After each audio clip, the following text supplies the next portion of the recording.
বাথরুমে উলঙ্গ হয়ে গোসল করলে 7টি সমস্যা হয়। মা বোনেরা এবং যুবক ভাইরা ভালো করে শুনুন, আমরা যারা বাথরুমে উলঙ্গ হয়ে গোসল করি, বাথরুমের মধ্যে উলঙ্গ হয়ে গোসল করলে এই 7টি সমস্যার সম্মুখীন হবেনই হবে নিশ্চিত। 1 নম্বরে যে সমস্যাটা হবে সেটি হচ্ছে আপনার আস্তে আস্তে করে ঈমান কমে যাবে, ঈমান দুর্বল হয়ে যাবে, ঈমানের দুর্ভিক্ষ দেখা দিবে। এজন্য বাথরুমের মধ্যে আমরা অবশ্যই কিন্তু কেউ উলঙ্গ হয়ে গোসল করব না। 2 নম্বর যে ক্ষতি হয়, ফেরেশতারা দুঃখ প্রকাশ করতে থাকে। আল্লাহ পাক রব্বুল আলামিন কুরআনুল কারীমের মধ্যে বলেছেন, ওয়া ইন্না আলাইকুম লাহাফিজিন কিরামান কাতিবিন ইয়ালামুনা মা তাফআলুন। প্রত্যেকটা বান্দার 2 কাঁধে 2 জন কিন্তু ফেরেশতা থাকে, সব কিছু লিপিবদ্ধ করতেছে। সুতরাং যখন আপনি বাথরুমের মধ্যে উলঙ্গ অবস্থায়, একেবারে বেহাল অবস্থায় যখন আপনি গোসল করবেন, এমত অবস্থায় এই যে 2 কাঁধে 2 ফেরেশতা এরা দুঃখ প্রকাশ করতে থাকে আপনাকে নিয়ে। বাথরুমে উলঙ্গ হয়ে গোসল করলে 3 নম্বরে যে ক্ষতি হয় সেটা হচ্ছে লজ্জা কমে যায়। লজ্জা যদি না থাকে তাহলে মানুষের মানুষত্বই থাকে না। আল্লাহ নবী বিশ্ব নবী বলেছেন, আল হায়া ও শুআবাতুম মিনাল ঈমান। লজ্জা শরম হচ্ছে মানুষের ঈমানের অঙ্গ।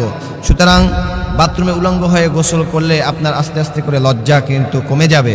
এজন্য লজ্জা যদি কেউ আমরা ধরে রাখতে চাই, অবশ্যই বাথরুমে উলঙ্গ হয়ে গোসল করব না। 4 নম্বরে বাথরুমে উলঙ্গ হয়ে গোসল করলে যে সমস্যা হয়, অনেক রোগ সৃষ্টি হতে পারে, বিশেষ করে মূত্রদানী রোগ হওয়ার সম্ভাবনা থাকে। আমরা এই রোগ থেকে বাঁচার জন্য অবশ্যই এই খারাপ কাজ থেকে আমরা বিরত থাকব।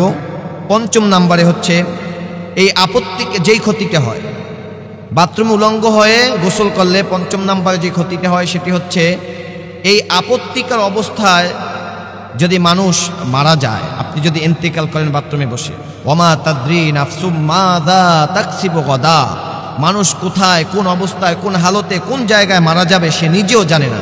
আপনি বলেন, যদি আপনি এই উলঙ্গ অবস্থায় মারা যান, মানুষজন যখন লাশ নিতে যাবে তখন আপনাকে কোন অবস্থায় পাবে, কোন হালতে পাবে। এজন্য এই 5 নম্বর ক্ষতি। 6 নম্বরে যে ক্ষতি হয়, ওই বান্দার জিন্দিগিটা, টোটাল জিন্দিগিটাই হতাশাগ্রস্ত অবস্থায় জীবনযাপন করতে হয়। এটা হচ্ছে 6 নম্বর ক্ষতি। 7 নম্বরে যে ক্ষতিটি হয় সেটি হচ্ছে বান্দা ইবাদতের স্বাদ কমে যায়। আস্তে আস্তে করে বান্দা ইবাদত করে, নামাজ পড়ে, রোজা রাখে, নামাজের মধ্যে খুশি পাবে না, নামাজের মধ্যে স্বাদ পাবে না।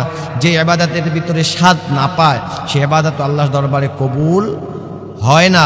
এজন্য সম্মানিত উপস্থিতি, আল্লাহ যেহেতু আমাদেরকে সৃষ্টি করেছেন, ওয়ামা খালাকাতুল জিন্না ওয়াল ইনসা ইল্লা লিয়াবুদুন, আল্লাহর ইবাদত বন্দেগী করার জন্য যেহেতু আমাদেরকে সৃষ্টি করা হয়েছে, সুতরাং ইবাদতের মধ্যে যদি আমরা স্বাদ না পাই, মজা না পাই, ওই ইবাদতের জন্য সামনে আবার আগ্রহ তৈরিও হয় না বন্দেগী করার জন্য, ইবাদত করার জন্য।